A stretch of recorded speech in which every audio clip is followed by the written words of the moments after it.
Hey there, guys. All right, today we are back with some more overly sarcastic productions, and this time we are hitting up a Renaissance Antics History Hijinks by Blue. Before we dive in, make sure you go and check out the link in the description box below. Would love if you join the Discord and follow me over at Twitch, and please do go check out the gaming channel here on YouTube. Blah blah blah blah. Dive in.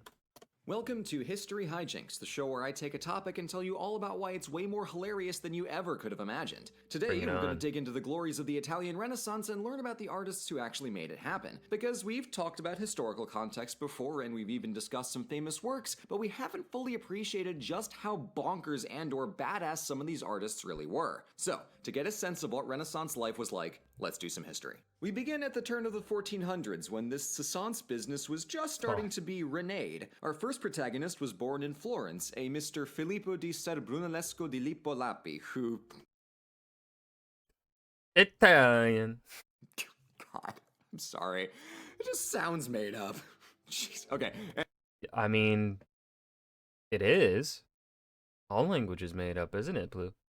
Anyway, Brunelleschi, as he was known, was educated in math and trained as a goldsmith, and he caught his first big break in 1401, when the city held a contest to redecorate the bronze doors of the famous baptistry. As their task, Filippo and 6 other sculptors mocked up one scene from the eventual 8-panel door. To his lifelong frustration, the jury passed on his complex and dramatic scene for the simpler and more classical composition of Lorenzo Ghiberti. Filippo refused to be second best at anything, but he took this loss in stride.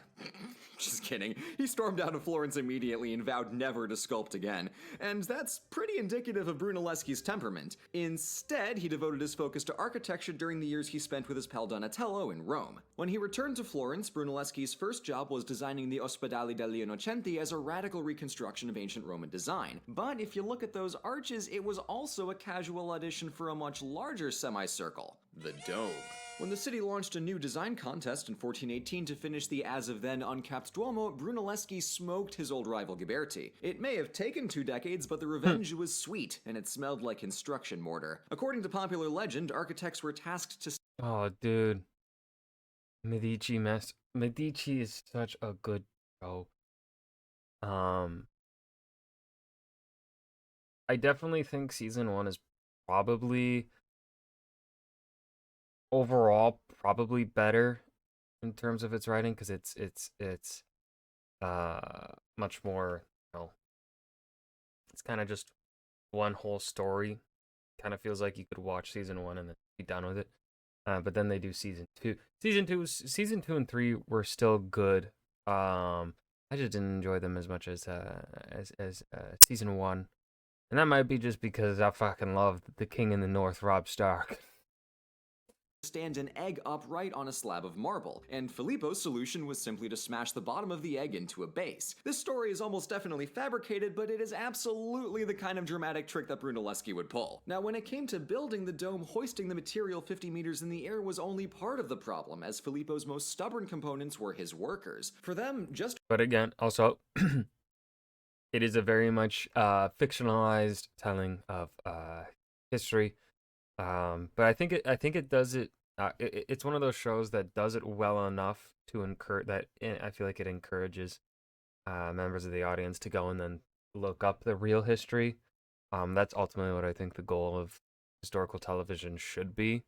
Historical isn't necessarily to be the one that gets all the facts right, because that can hamper down narrative at times. And stuff like, and it can make things a bit more difficult to get it produced, etc., etc. As long as they just get, enough right, they get a pass from me. And as long as it's entertaining enough to then make me want to go and look up the real history, I think then the show gets a thumbs up. That's my perspective anyway. Vikings was like that for the first 4 seasons, and then the last 3. God, I hate the last couple seasons of Vikings so much. Just arriving for work all the way up those stairs was enough of a pain in the butt, so when they broke for lunch and went back down, they stayed down and just went home. Brunelleschi's solution was to build a kitchen inside the dome so that his workers had no excuse to bail early. He also watered down their wine because professionals gotta have standards. After the dome was finished, which, by the way, mwah, the city held another contest to design the lantern on top, which Ghiberti had the gall to apply for. Brunelleschi would sooner die than let that hack lay a finger on his masterpiece, so Filippo entered and won the competition. He actually had to overcome the slight hiccup of a studio assistant stealing his plans and submitting them as his own work, so Brunelleschi fancied up his own design in secret before submitting it again. Some people have described Brunelleschi's personality as egoistic, perfectionist, brash, and aggressive, and while true, these all kind of miss the real point. Filippo Brunelleschi was an absolute diva, plain and simple. And truly, nobody can rediscover the nuances of classical Roman architecture without storming out of their hometown on a decade-long cross-country temper tantrum.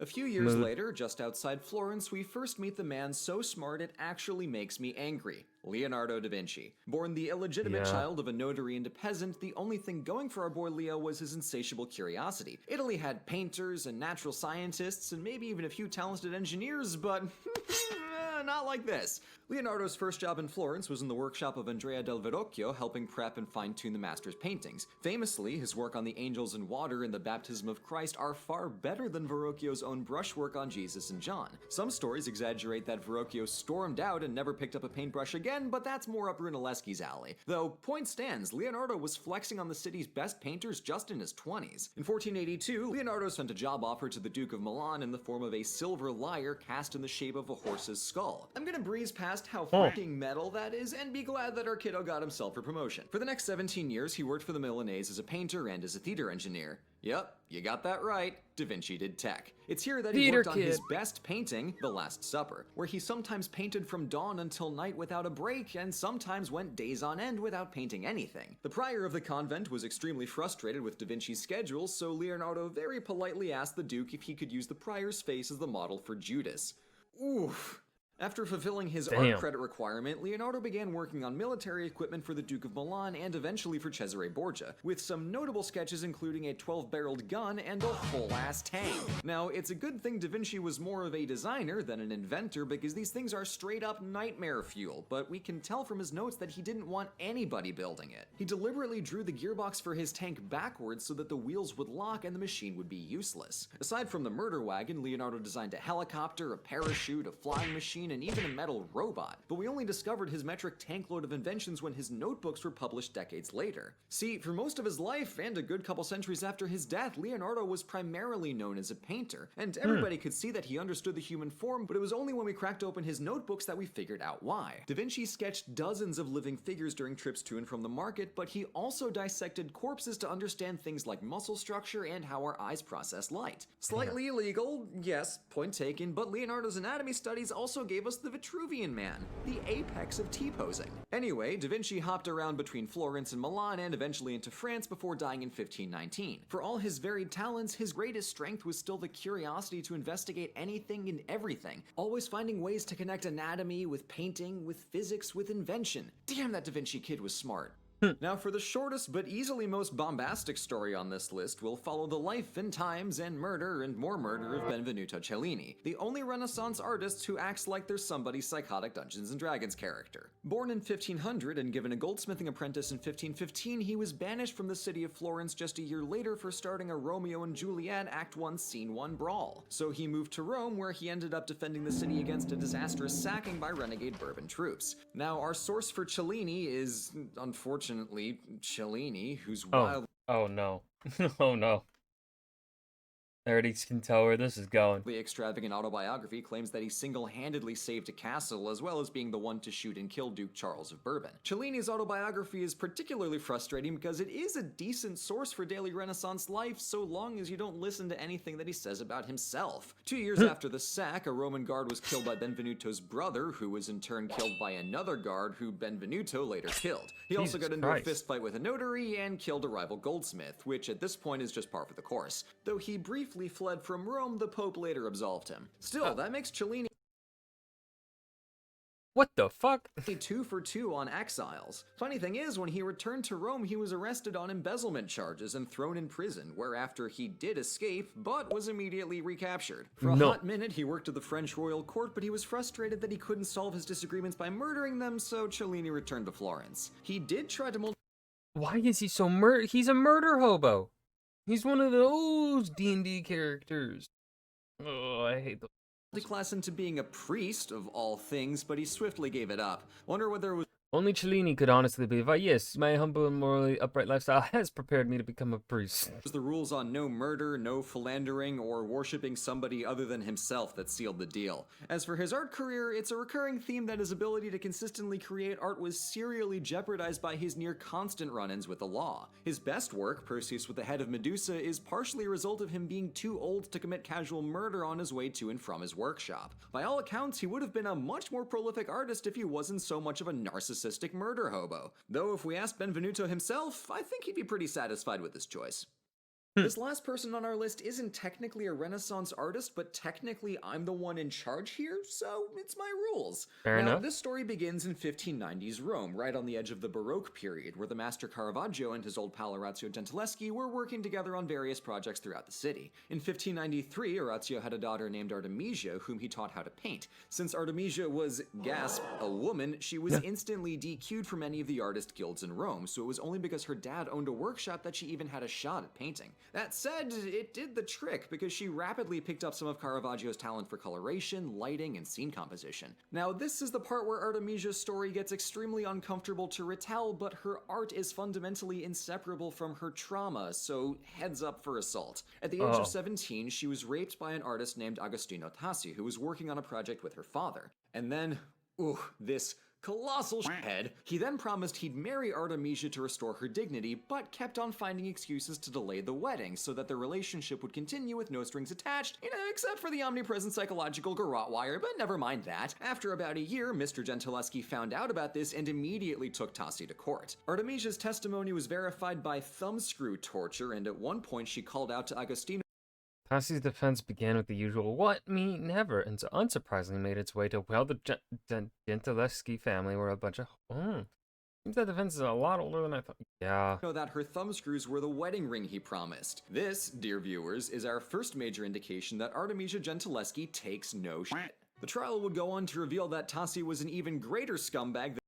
During the trial, it was found out that not only was Tassi fully guilty of it, but he was also previously married, had put out a hit on his wife, and also assaulted his former son. This man better fucking die. Brutally. Than anybody could imagine, but despite his conviction, he was later pardoned by the Pope. God damn it. Artemisia, fuck you, Pope. 100% done with Rome, hopped up to Florence. But before she left, she completed her first major painting of Susanna and the Elders, a Bible story reframed to show how wildly uncomfortable it is to be accosted while you're trying to mind your own damn business. And this marks only the start of Artemisia taking thematic cues from her own experience, because her next painting was her interpretation of a famous Caravaggio of Judith slaying Holofernes. And to appreciate her talent, let's compare between the two, because look at this. Caravaggio, buddy, your Judith has never held a sword in her life. She needs to put her shoulders into it. Now, there we go. Artemisia knows what I'm talking about. That's how you decapitate a man. See what I mean? Gentileschi was no slouch, and you can tell exactly what was going through her mind when she was painting that. She's not just a good artist, or a good artist despite the limitations on women. She was great because her work was so uncompromising and vividly autobiographical. Her fame quickly spread, and her time in Florence saw her painting for the Medici court and earning a spot on the Accademia di Arte del Disegno, and soon enough she was painting for clients in Venice, Naples, and even the King of England. After Artemisia's death in the mid-1650s, she fell off the artistic radar for a few centuries, but since the feminist movement in the 1970s, what began as new interest in Artemisia's personal life experience quickly evolved into a more nuanced appreciation of the technical and thematic qualities of her art. There's been a huge resurgence of interest in Artemisia, and for damn good reason. Her art shows how all of us can take trauma and turn it into something powerful. Taking the old stabby stab revenge will just cause more legal issues, but taking revenge through art means that everybody can get some much needed catharsis. So, what have but Tassi still deserved to be brutally murdered. we learned? Well, if you're gonna be a diva, you gotta back it up with talent. And no matter what your field, it always helps to be curious. Be mindful of your work-life balance and adjust it sharply if that balance includes murder. And finally, when you find yourself in a rough situation, ask yourself, what would Artemisia Gentileschi do? Because in every situation, the answer is take no shit. I think the woman probably, if she had the ability, she would have fucking murdered him. I think her paintings make that clear. But she was probably understanding of her shitty situation at the time, and that if she had done something, then really it wouldn't have, fortunately, wouldn't have gotten her anywhere. he probably would have been punished unjustly for seeking vengeance upon that shitty fucking piece of shit. Anyways, that was Renaissance Antics, History, Hijinks. I've got nothing to add here at the end. This was decent. Yeah, don't really. It was okay. It's not my favorite that Blue has made. But it wasn't bad, right?